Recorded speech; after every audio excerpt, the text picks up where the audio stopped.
In this video, I will guide you through the step-by-step tutorial on how to lock the Photos app on your iPhone using shortcuts.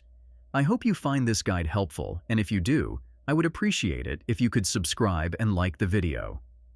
If you lock the Photos app with shortcuts on your iPhone, it adds an extra layer of security, preventing unauthorized access to your personal and sensitive photos. It's a handy workaround for iOS users, as Apple doesn't offer a built-in feature to lock apps. In order to do this, first close the Photos app, and then just swipe up on the app and swipe up again. This will ensure that the app is not running in the background.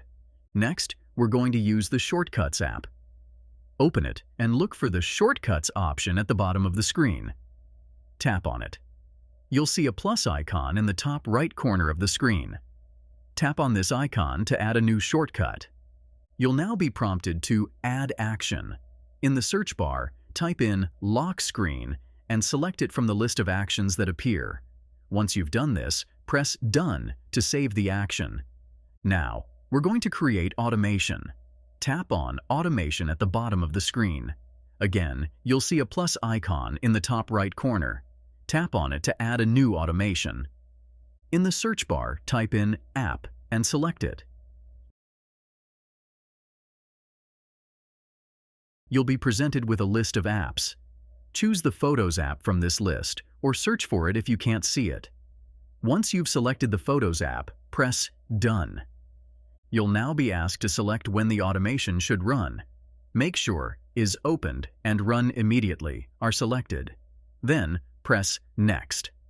Finally, you'll be asked to choose a shortcut to run when the automation is triggered.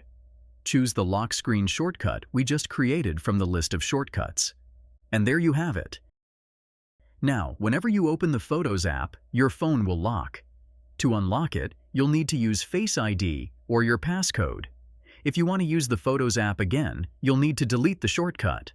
I hope this tutorial was helpful and easy to follow. If you have any questions or doubts, please let me know in the comment section below. Don't forget to subscribe and like the video, and hop on my website, MediaMagnetGuide.com, for lots of useful tutorials and resources on diverse fields.